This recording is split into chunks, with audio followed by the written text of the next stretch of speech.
Hello, everyone. Welcome to the English Conversation Scenario, Part 14 Handling Unexpected Changes in Project Deadlines.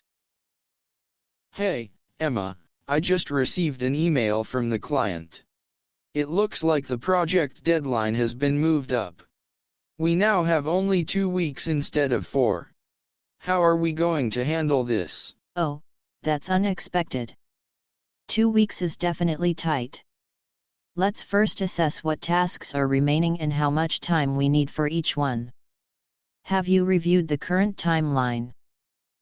I've just looked over it. We were supposed to complete the research and final revisions in the next month, but now we need to finish it all in 2 weeks. It will definitely require some adjustments. We'll need to prioritize the most critical tasks. I suggest we start with the high-priority deliverables and postpone any less urgent tasks. Maybe we could split the workload into smaller segments to make it more manageable. That's a good idea. If we assign specific team members to each smaller task, we could speed up the process. I'll check with the team and see who can take on additional responsibilities. Great. Also, let's not forget to communicate with the client about the revised timeline. They may have some flexibility or suggestions that could help us meet the new deadline. I'll email them today to confirm the updated requirements and ensure we're aligned on expectations. It's essential we don't lose sight of quality, even with the tight deadline. Definitely.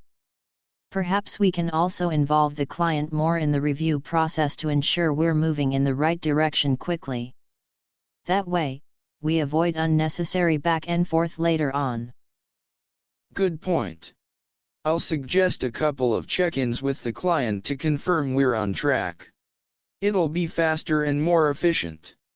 We also need to work out which tasks can be outsourced or handled by temporary staff. I can help with the client communications and making sure they're updated. I'll also take charge of reviewing the final reports while you focus on the research. How does that sound? That works perfectly. I'll prepare a revised plan and share it with everyone. We'll need to make sure we don't sacrifice quality while working under the tight deadline. I agree.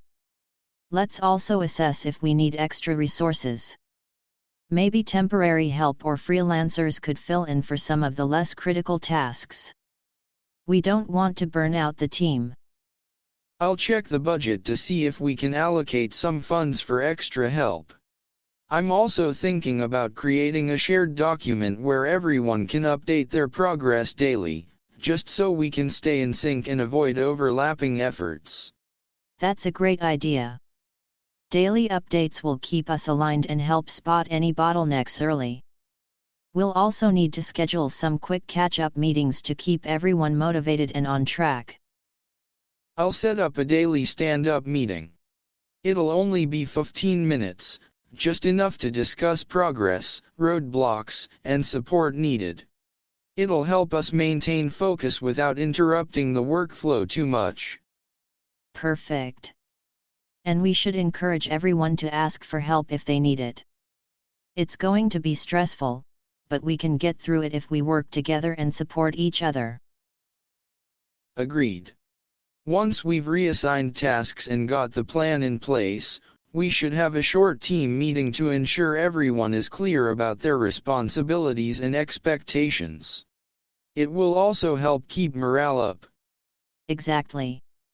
We've got to make sure that everyone knows their priorities and deadlines. Also, maybe we can offer small incentives or recognition to keep the team motivated during this crunch time. Good idea. A little recognition can go a long way when the pressure is on. Let's plan on sending out a message of appreciation after the project wraps up to thank everyone for their hard work. I love that idea. A thank you email or a small celebration could really boost team morale after the project is finished. We'll need to stay flexible and adapt quickly to changes. Our main priority is to maintain quality and meet the revised deadline, but we can't forget about the well-being of the team either. Right. We'll have to balance speed with sustainability. Let's make sure we're all helping each other and communicating openly throughout this process. I'll send out the revised plan and set up the meetings. Let's hit the ground running and keep a steady pace. We've got this. Absolutely.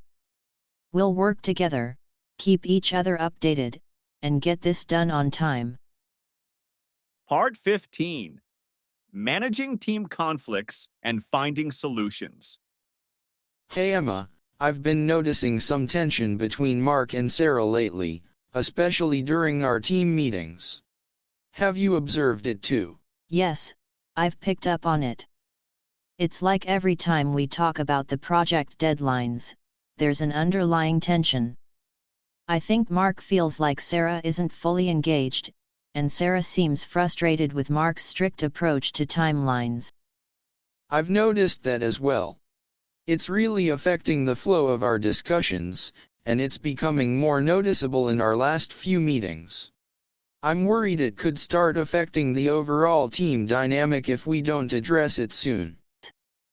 I completely agree. If we leave it unresolved, it could escalate, and then it becomes harder to address later. How do you think we should handle this? I think it's important to first speak to both Mark and Sarah separately. I want to hear both sides of the story without them feeling pressured or defensive. After that, we can bring them together and facilitate a conversation to find a solution. That sounds like a good approach. I think it's important to make them feel heard. We need to understand what's causing the frustration, and then find a way to help them see each other's point of view. Exactly. I think Mark needs to understand that Sarah might not be as comfortable expressing her thoughts on timelines, while Sarah needs to see that Mark's approach comes from a place of wanting to ensure we stay on track. It's not about being rigid, it's about meeting deadlines. Right. It's about perspective. Mark could definitely be more open to flexible timelines, and Sarah should realize that offering input earlier can help prevent delays. We can ask them to focus on how they can complement each other's strengths. Yes. And once we've talked to both of them, I think we should set up a meeting where they can share their perspectives. It's important that they don't feel like they're being called out but rather that we're helping them work together more effectively. I agree. We could start by asking them to each share what's been frustrating them and then have the other person offer their thoughts on how they could resolve it. The goal is to create understanding and not blame. And we could also highlight how their strengths can balance each other out. Mark's attention to deadlines is important, but Sarah's ability to think through the big picture is just as critical. They need to learn to use those qualities in a complementary way. Exactly. And to help prevent this in the future, I think we should establish some clear communication guidelines. Regular check-ins might be a good idea, so that both of them know where the project stands and what's expected of them. That's a great idea. Regular updates will give them a chance to address any concerns in real time and avoid letting small issues snowball into bigger problems. Maybe we could also add an open feedback component to our meetings, encourage people to speak up if something's bothering them. That way, we can address issues before they turn into conflicts. I like that. Giving everyone a voice and making sure we're all on the same page will help create a more transparent and collaborative atmosphere. I'll schedule a meeting with both of them tomorrow. Great. Let me know if you need me to join. Sometimes it helps to have a neutral third party present to facilitate the conversation. I appreciate that, Emma. If it gets tricky, I might ask for your support. Otherwise, I'll follow up with you afterward. Hopefully, we can clear the air and get everyone back on track. I'm sure you'll handle it well. I think the key is to ensure that they both feel valued and that their opinions are important. With the right approach, I'm sure they'll resolve it. Thanks for the support, Emma. I'll let you know how it goes. In the meantime, I'll also make sure the rest of the team stays focused and doesn't get caught up in the tension. Sounds like a solid plan. I'm confident this will lead to a stronger team dynamic. Let me know if there's anything else I can help with.